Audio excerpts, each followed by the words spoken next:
Karibu kufuata habari za leo nchini Jamhuri ya Demokrasia ya Kongo. Takriban waomba hifadhi 40 waliotoka Marekani wamefika Kinshasa. Hatua hii imekosolewa sana na IRDH na mashirika ya kiraia. Na mapigano makali yalitokea tarehe 17 April huko Minembwe kati ya kundi la Twirwaneho washirika wa AFC M23 na vikosi vya FARDC FDNB pamoja na wazalendo baada ya uvamizi ulioripotiwa Kalonge. Hali hiyo ilisababisha hofu kubwa kwa wananchi.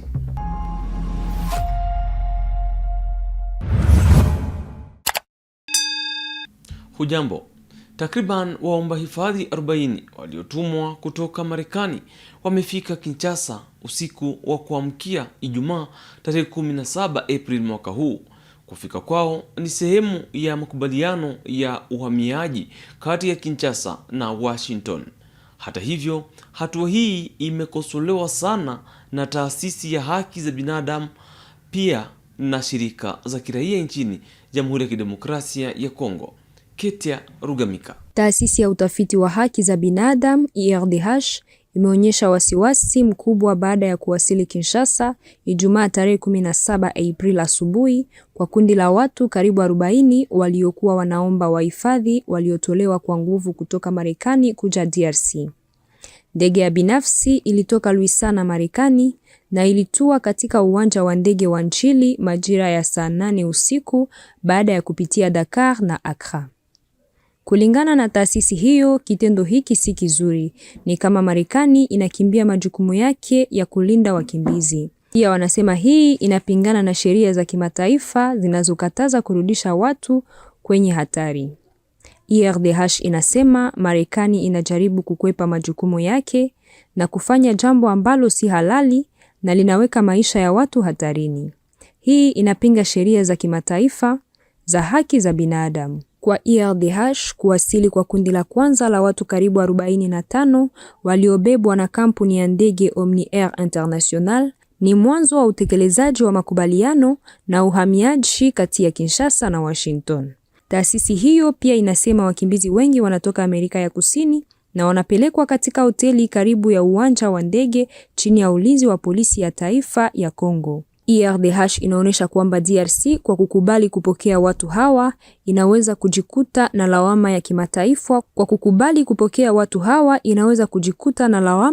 ya kimataifa kwa kushirikiana na vitendo vya mateso au unyanyasaji. Baada ya habari hii, mashirika ya kiraia na wapinzani wa kisiasa nchini DRC wameonyesha kupinga makubaliano haya kati ya Kinshasa na Washington.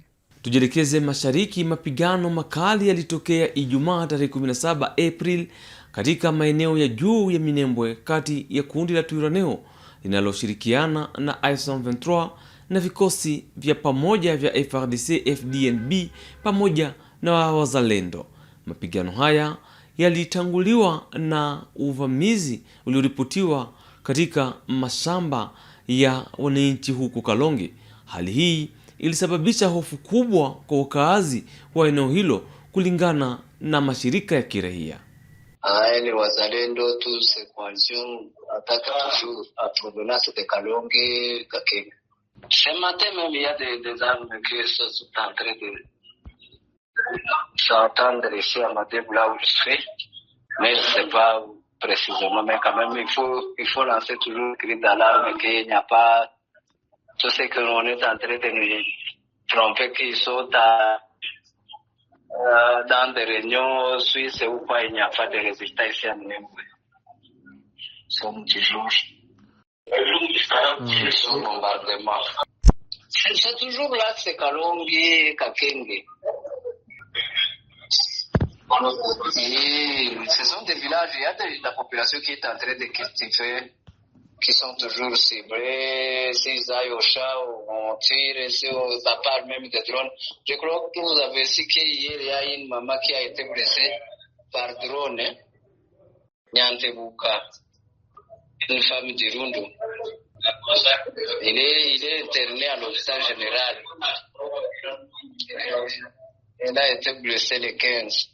Kali Kakenge, Bon, je suis un peu loin, mais quand même, je vous sais que je suis en train d'entendre de ce sens. Une des FDLR, des gens liques, à Jarmana, qui sont passés par via Baraka, Bokoboko, vouloir atteindre le point zéro. Dirigé par les gens liques à Jarmana, c'est leur chef, je ne connais pas leur commandant, mais on attribue toujours les FDLR gens liques. Le message que j'ai, ils sont plus de 500. Moi, on était avec le corridor humanitaire. Il y a quelqu'un qui m'avait dit que le CICR va venir ou quoi, comment les plaidoyers que vous faites pour Minembwe et la population est en train de souffrir toujours. Kijana mmoja aliuawa asubuhi ya Ijumaa tarehe 17 April mwaka huu katika mtaa wa Katoi, wilaya ya Karisimbi hapa mjini Goma, baada ya kushutumiwa kuiba kiungo cha mwili. Mamlaka za eneo hilo zimelaani vitendo vya kujichukulia sheria mkoani vinavyotokana na taarifa za uongo. Zinasema hakuna tukio lolote lililothibitishwa la wizi wa ngono ama viungo vya mwili huko Goma. Meya wa jiji Desire Ngabo amewataka wananchi kuwa waangalifu na ametangaza kuwa washukiwa wa vitendo hivyo wataadhibiwa vikali. Hapo ndio unapatikana shida mtu wao, sijui una jambo gani? Ya 48 heures tuliweza kufanya sortie mediatique na kuapele population yetu kwa kuweza kujiheshimu na kwa kuacha kupropager ama kuveikile ma message za uongo. Comme kwa ndani ya mji wa Goma kuko watu ambao wako naiba masex. Tumeonyesha population kama ile mambo ni uongo.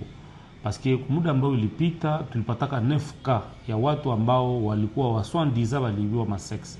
Tulikamata wale watu 9 wote, tukakamata na wale watu 9 ambao walikuwa na wasuspecte kusema wao ndo waliiba masex, tukawaweka kwa police dira 72 heures.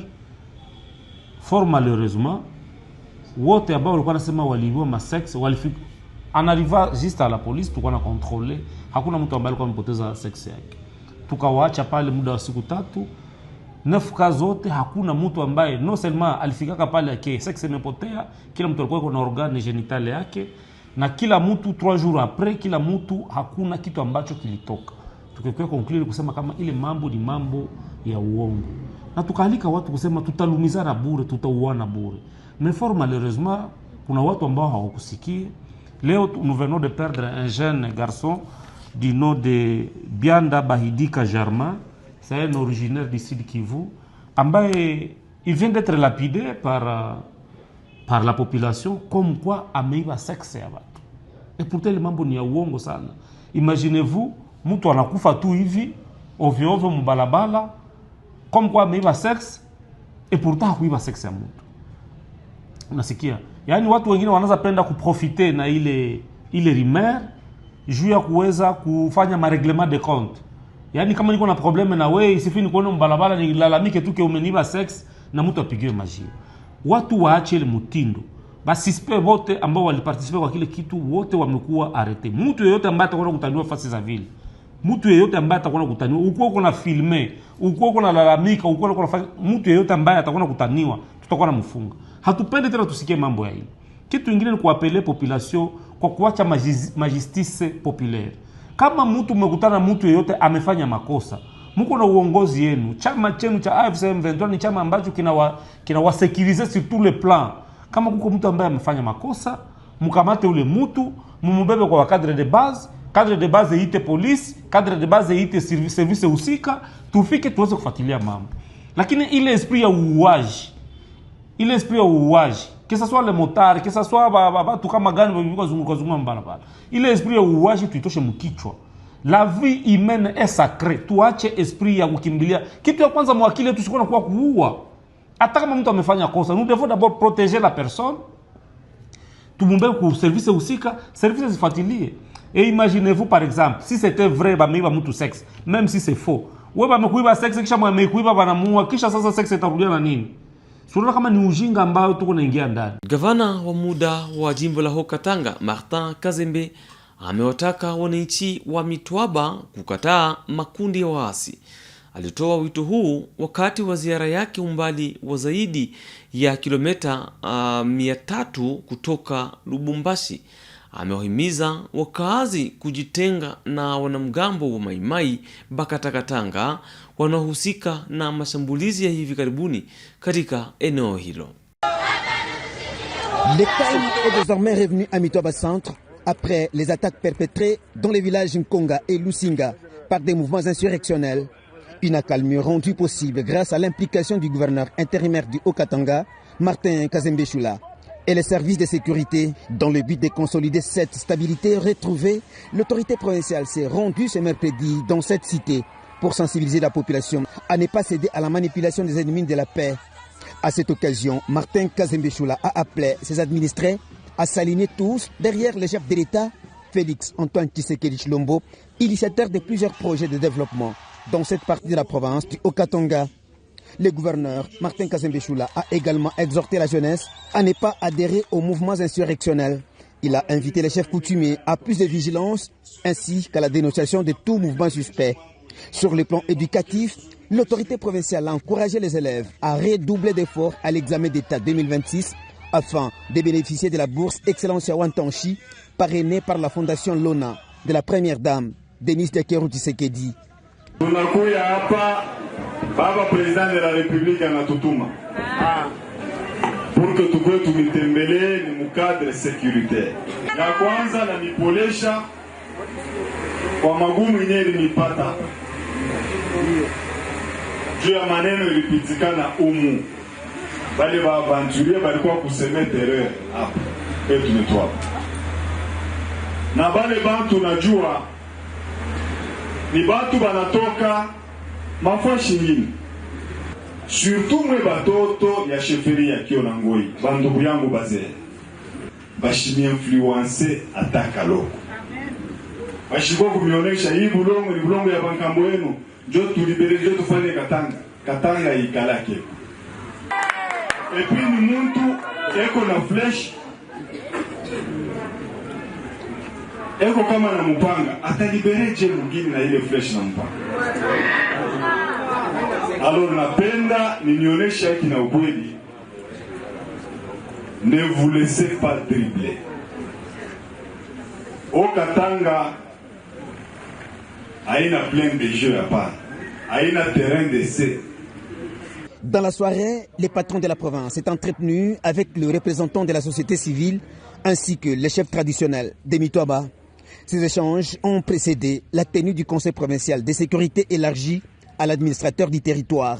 Waziri wa kazi na ajira wa taifa Bwana Ferdinand Masamba alikumbusha Alhamisi kampuni za madini katika Haut-Katanga wajibu wao wa kuheshimu sheria ya kazi.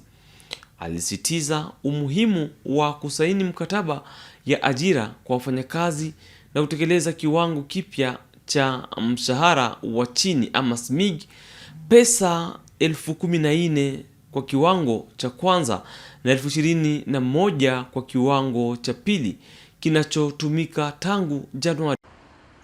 Cette rencontre visait à rappeler aux entreprises minières du Haut-Katanga qu'elles ont l'obligation de respecter le Code du travail. Le ministre national du Travail, Ferdinand Masamba, a été ferme devant les responsables des entreprises minières à qui il a fait savoir que le gouvernement ne tolérera pas le non-respect des lois. Ferdinand Masamba a également insisté sur l'application du nouveau SMIC fixé à 14 500 francs congolais pour le premier palier et 21 500 francs congolais pour le second, en vigueur depuis le mois de janvier dernier, ainsi que l'obligation de faire signer des contrats à tous les travailleurs. Les contrôles restent permanents. C'est pour vous dire que chaque entreprise minière, chaque entreprise de toute nature doit vraiment se mettre en règle et préparer les documents qu'il faut présenter à l'administration technique de l'inspection. Le gouverneur Martin Kazembe Choula a abondé dans le même sens, tout en promettant un suivi rigoureux de toutes les mesures prises pour l'amélioration du social du travailleur congolais, tel que prôné par le président de la République, Félix Antoine Tshisekedi Tshilombo. Nous avons accompagné cette politique du pouvoir corps central, parce que nous travaillons main dans la main dans la maison du chef de l'État. On vient vous visiter, pas pour venir vous demander l'argent, pas du tout, mais c'est pour vous rappeler, tout simplement, à bien respecter notre réglementation congolaise, à ce qui concerne le travail chez nous. Les opérateurs miniers et la Chambre des mines ont validé ces recommandations tout en évoquant quelques préoccupations. La Chambre des mines de la République démocratique du Congo, ce n'est pas une chambre de caisse de résonance des entreprises irresponsables. Donc, nous avons lancé un message à tous nos membres de respecter la loi en la matière. Les autorités ont toutefois réaffirmé leur engagement à faire respecter strictement la loi. Cette réunion marque une étape importante dans l'amélioration des conditions de travail des Congolais. Kiongozi mwingine wa kundi la Mobondo anayejulikana kwa jina la Bombas amekabidhi vifaa vyake vya kijeshi kwa waziri wa ulinzi Eliezer Ntambwe. Mpiganaji huyo wa zamani alikuwa akifanya shughuli zake katika eneo la Nganda Bangala, wilaya ya Kwamut, mkoa wa Maindombe. Ameacha rasmi kundi hilo la silaha kwa kukabidhi vifaa vyake mbele ya mamlaka. Après 2 semaines d'intense sensibilisation effectuée dans la province de Maindombe, la 6e mission officielle dépêchée dans ce coin de la République a remis son rapport ce jeudi 16 avril au ministre délégué Eliezer Ntambwe Mposhi dans son cabinet de travail. Dans leur exposé de motifs, la délégation a remis au ministre délégué 6 fusils d'assaut de type AK-47, une mitrailleuse PKM ainsi que 2 chargeurs vides. Au-delà des indices militaires reçus au village Mibé dans le territoire des Kwamut, la délégation conduite par l'officier militaire Baguma Simon a présenté au ministre délégué l'un des derniers leaders Mobondo, convaincu aujourd'hui par l'appel du gouvernement pour le vivre ensemble. Autrefois engagé aux violences contre ses sœurs et frères, M. Bombas a promis au ministre délégué de l'accompagner dans cette initiative voulue par le président de la République, Félix-Antoine Tshisekedi Tshilombo, pour le retour de la paix définitive dans le Grand Bandundu. Aux côtés de quelques membres de sa famille, ce désormais ex-leader Mobondo, reconverti, a salué les efforts fournis pour le retour de la paix.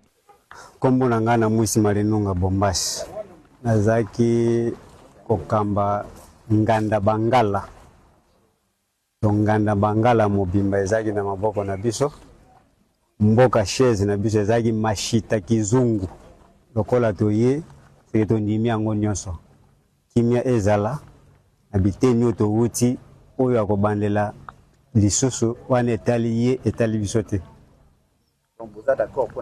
Tozana d'accord kimia ekota zele salema tozapena baferme kuno otoko sala ka musala tokei tobimi topesi lisusu longona na son excellence Eliezer akoba musala tina suka pour que le peuple congolais va bénéficier de musala ya sosala.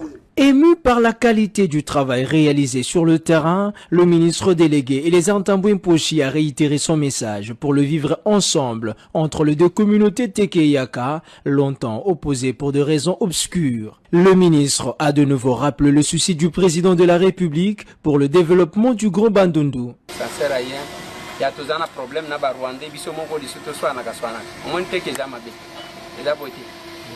Entamée depuis le mois de novembre dernier, la mission de pacification du Grand Bandundu par le ministre délégué à la Défense nationale enregistre de nos jours des avancées notables. Ce travail remarquable est salué notamment par les élus nationaux issus de plusieurs coins de la République. Faut-il noter que la milice Mobondo appartient désormais au passé dans le Grand Bandundu.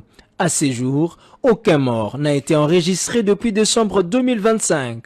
Muungano wa vyama vya kidemokrasia vya Kongo AFDC ulitangaza Alhamisi tarehe 16 April kumfukuza kabisa mbunge wa taifa Patrick Munyomo Basilwango kwa tuhuma za uasi na kupinga maamuzi ya chama.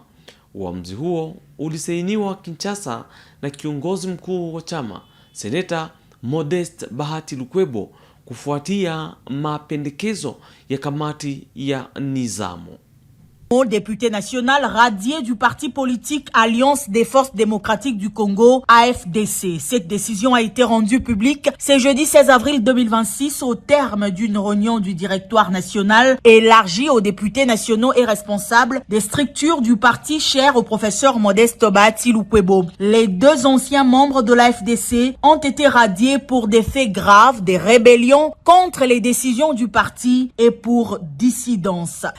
Du parti politique Alliance des Forces Démocratiques du Congo, les membres dont les noms ci-après.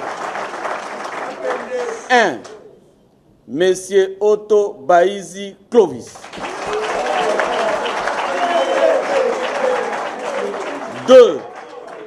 Monsieur Munyomo Basiluango Patrick.